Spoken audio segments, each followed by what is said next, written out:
Data are like sets of facts that are measured and recorded and then summarized to help us make conclusions. Data can either be quantitative, or in numbers, like a person's age, which is measured in number of years that they've been alive, or it can be qualitative, which is non-numerical, like somebody's blood type, A, B, AB, or O. So data are classified into two main groups: quantitative, or numeric data, and qualitative, or categorical data. Let's start with categorical data, which involves assigning subjects to a category, i.e. red versus blue or high versus low. Categorical data can be further broken down into nominal or ordinal data. Nominal data is based on categories that can't be logically ordered. For example, blood types A, B, AB, and O are nominal data, because there's no logical order or magnitude in blood type. A is not higher than AB, and O is not less than B, they're just different, like apples and oranges. Now, you could say that type AB blood has more antigens than type O blood, or that apples are firmer than oranges, but then we're looking at different data, antigen number or firmness, and not simply the blood type or fruit type. Other attributes like sex, type of religion, or ethnic background are all examples of nominal data. These attributes are measured in categories instead of numbers. Therefore, they don't have any magnitude. That's why, when you summarize nominal data, you have to use proportions. For example, take a group of 20 classmates. 10 are blood type A's, 5 are blood type B's, and 5 are blood type O's. You can say that 50% are A, 25% are B, and 25% are O, and while you can't calculate a mean or median, you can identify the mode, which is the most frequently appearing value of this data, blood type A. Now, ordinal data are also measured in categories, but unlike nominal data, ordinal data come with a logical order attached. For example, let's say you want to measure happiness, and you send 100 people a survey that asks, "How happy are you?" They can answer one of 4 answer choices. 1, sad. 2, not happy. 3, okay. 4, great. So unlike the blood type example, there is a clear logical order here. In ordinal data, categories are ranked as being higher or lower than one another. As we go from category 1 to category 4 in this example, happiness increases. And because there's an order to the data, you can calculate the median, which is the middlemost value in the dataset, arranged in order from the highest to the lowest values. And you can also calculate the mode, but not the mean, since we can't clearly state whether the difference between category 1 and category 2 is quantitatively the same as the difference between category 3 and category 4. One potential problem with ordinal data is that it can sometimes oversimplify relationships between categories.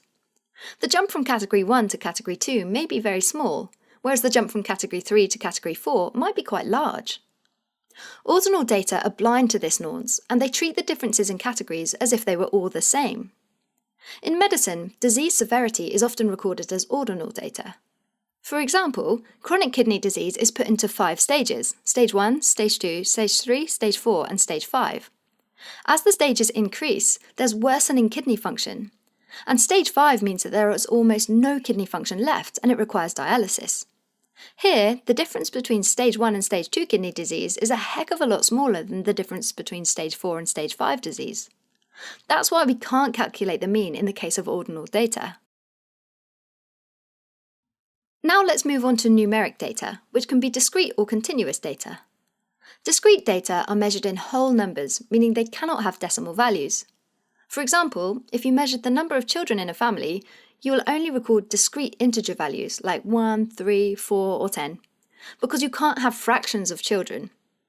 On the other hand, continuous data, like height and weight, can take on any value, including ones with decimals. For example, a high-tech scale may report a weight of 70.42459,310 kilograms. Numeric data can also be divided into either interval data or ratio data.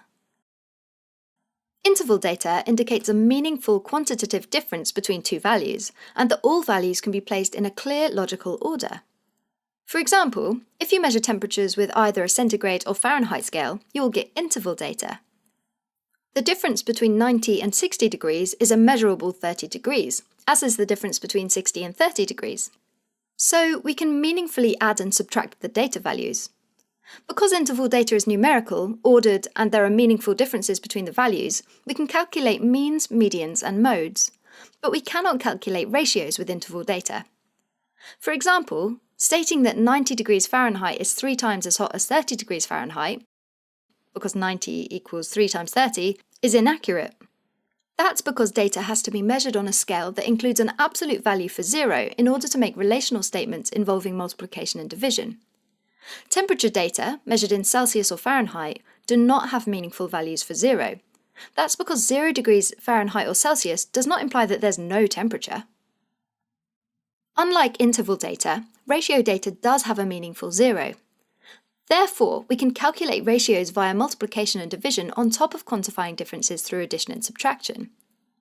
As with interval data, we can calculate the mean, median, and mode using ratio data. Attributes like age, height, weight, and test scores are very commonly measured ratio data.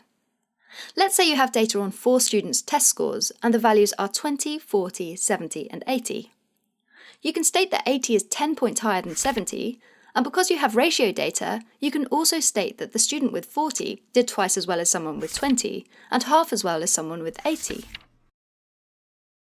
Alright, as a quick recap, data are broadly classified into categorical and numeric data.